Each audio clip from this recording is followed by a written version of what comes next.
क्या दो पल भी नहीं, जिंदगी सिलसिला आज कल की नहीं। मैं जी भर जिया, मैं मन से मरूं, मैं जी भर जिया, मैं मन से मरूं, लौट कर आऊंगा कूच से क्यों डरूं। मौत से बेखबर जिंदगी का सफर, शाम हर सुरमई रात बंसी का स्वर, बात ऐसी नहीं कि कोई गम ही नहीं।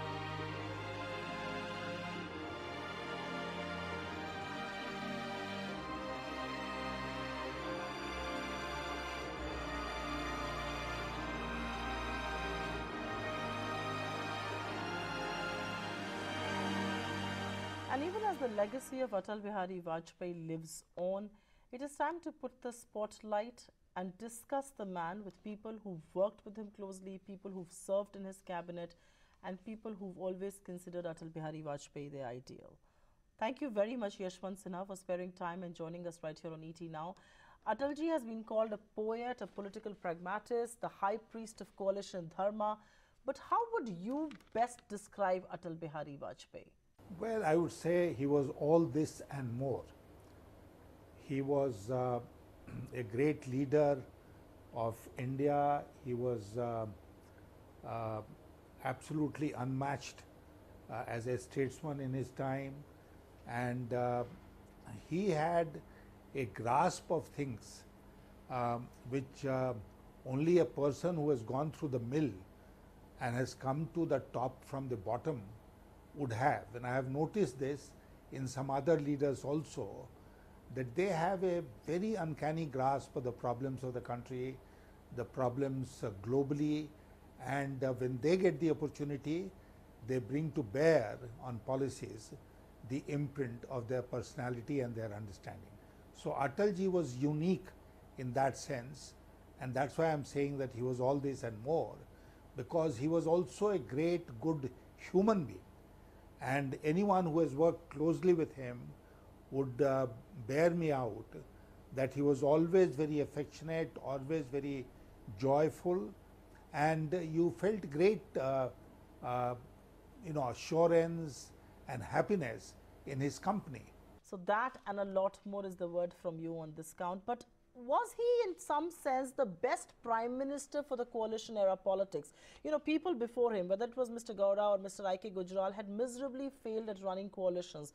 He was the first non-Congress prime minister to complete 5 years in office. He presided over a coalition of over 20 allies, could take the tough decisions, and had no political skirmishes with his allies. There were no miffed quarters. So in some sense, was he the best man suited for the job then? Was he the best prime minister for the coalition era politics? He certainly was a perfect prime minister because he believed in consensus. And I'd like to add here that he would have been an extremely successful prime minister under any situation, under any circumstances. But as far as coalitions go, you yourself mentioned that we had 20 odd parties supporting our government, and it was not always easy. There were moments where the opposition was within the party. There were moments when the opposition was also from the allies. Yet he encouraged all of us to take the most difficult decisions if they were in national interest. And I would say with great pride that as far as my role was concerned, as finance minister for over 4 years in his government, who presented 5 budgets, that Atalji stood like a rock solidly in support of those difficult decisions that one had to take in the interest of the nation. And he never at any time lose heart There were occasions, of course, where because of the opposition within the party or opposition from the allies, we had to take a step back. There were politically very difficult decisions, especially relating to food subsidies and fertilizer subsidies. But you know, even there we were able to make progress. So he believed in consensus. He believed in consensus all around, within the government, within the party, with his allies, and also with those who were in opposition at that time.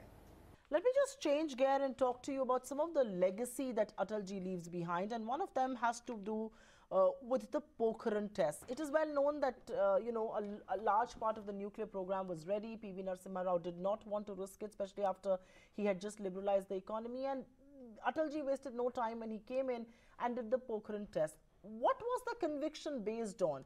Was the conviction based on the fact that India was a huge market that the developed world could not ignore? Because in some sense, he was taking a huge risk. Yes, he could overturn relations with the US only later, but what was he convinced about? Could he win over the developed world with the kind of market that India had to offer? And was that the underlying sense of why he took the gamble? Well, he was convinced that India should have its own nuclear arsenal, you know, and he has been convinced about it for a long, long time. So when he came in power, he did not lose any time in going for nuclear tests. And I'd like to remind you that actually the world economy at that time was facing a crisis, because there was an economic crisis in East Asia, and it had its impact on the global economy, it had its impact on India.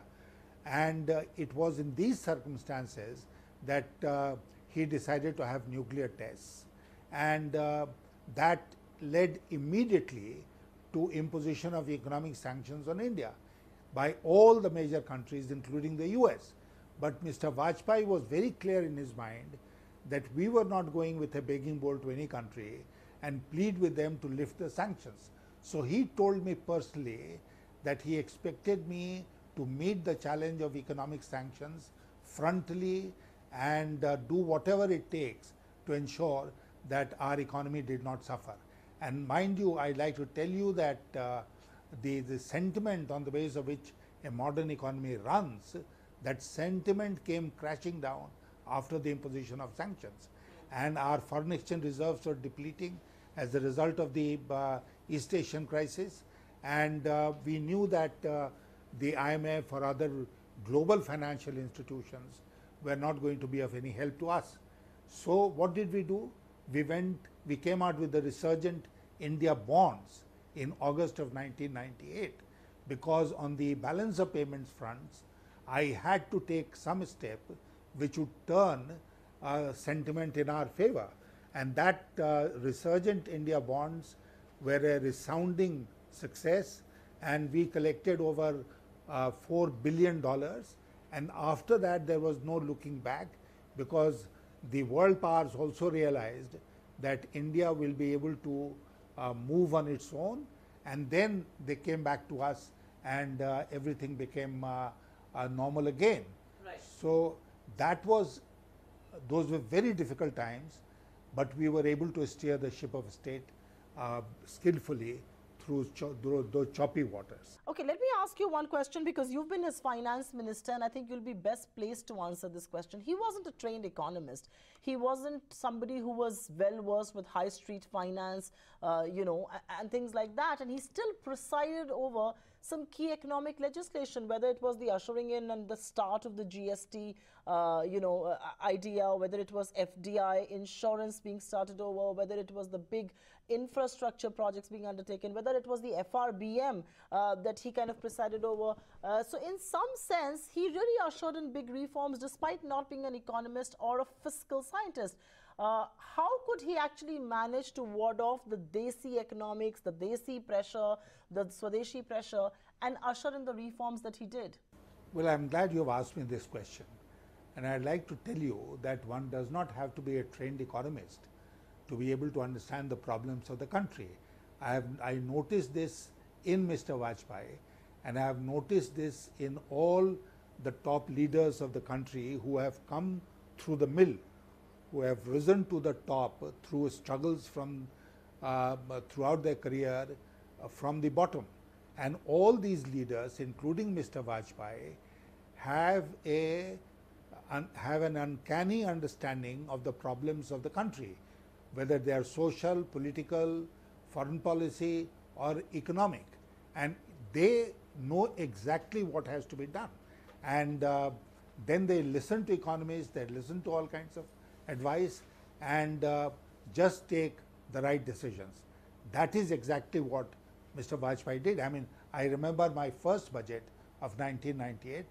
Before I started preparing the budget, I went to him for guidance, and I said, what should you like me to emphasize the most in the budget? And he said, you must take care of the farmers of this country. And therefore, not only in that budget, but in all my budgets, we gave primacy to agriculture, to the farmers, and took a large number of steps for improving their condition. So where did that come from? It came from long years of experience of public life in India. You refer to the FRBM, the Fiscal Responsibility and Budget Management Act. You know, I was convinced that we needed to cut budgetary deficits, and I went to him and he was equally convinced that we should do it, and then we prepared the draft of the bill, took it to the cabinet, and it was cleared without any difficulty, without any hesitation.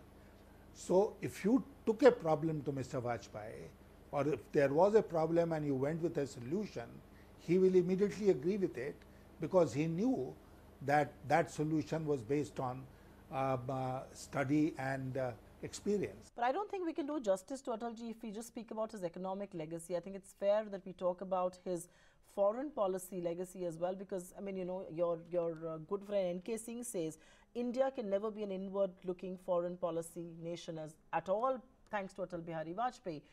First it was Lahore, then Kargil came. He still pursued Pakistan with Agra, where he spoke to Pervez Musharraf. He spoke at the Minar-e-Pakistan when he was in Pakistan, when he went on that famous Lahore trip. And this despite the resistance from the Indian contingent who did not want him to speak there. He made relentless effort to broker peace with Pakistan that perhaps wasn't to come then. A little bit of a tongue-in-cheek there. If he were to do all of this today, he'd be labeled anti-national. You know, Mr. Vajpayee had a very, very clear understanding of foreign policy, of global issues.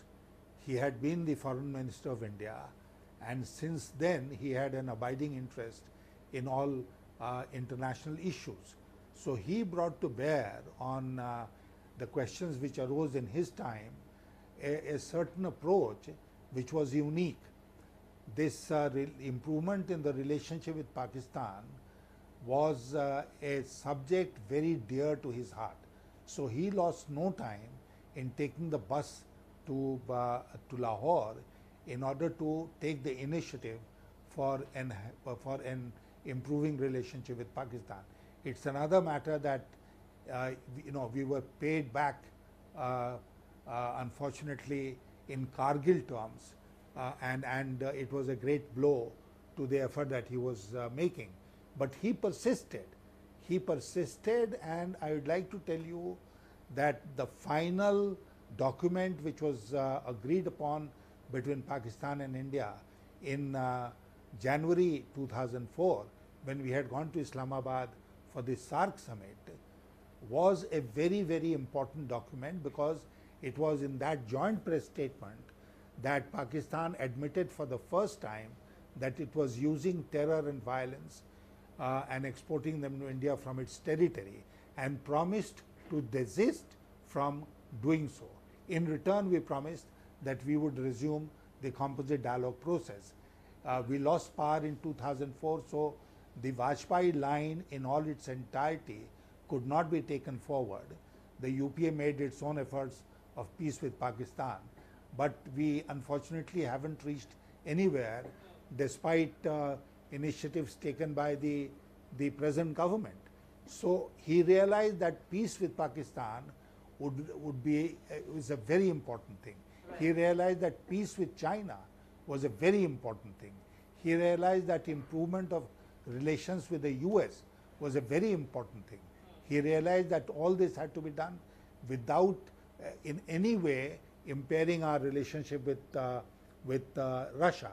And he skillfully managed to do all this and ironed out many of the things which were bedeviling our foreign policy. As somebody who was well versed with his politics and had a first-hand experience of how he thought and how the coalition dharma was followed and how he reached out to political adversaries, and you've given us an account of all that had happened, how would he have handled today's politics? It's very trigger happy.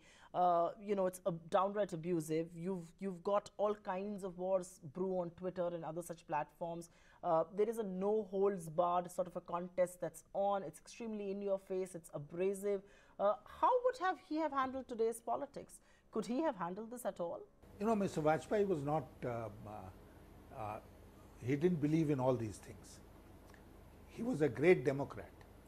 That's the first thing that comes to mind when we talk of politics. He was a great Democrat. I remember so many occasions. For instance, to give you an example, there was pressure on India from the US that we should send our troops to Iraq. After the Iraqis had been won, Iraq had been won over by the US. They wanted India to send a military contingent, if not a military contingent, at least a medical unit of the army. And there was a national debate which was going on this particular issue. Mrs. Sonia Gandhi, as leader of the Congress party, wrote him a letter. And what was the response of Mr. Atal Bihari Vajpayee? He immediately invited her for a dialogue on this issue. And she came accompanied with all her top leaders, including the future Prime Minister, Mr. Manmohan Singh. And we had a discussion. She explained her point of view. And it was after consulting her, consulting other leaders of the opposition, that Mr. Vajpayee finally decided that India will not send its troops to Iraq. Now, that was building consensus on a very contentious issue.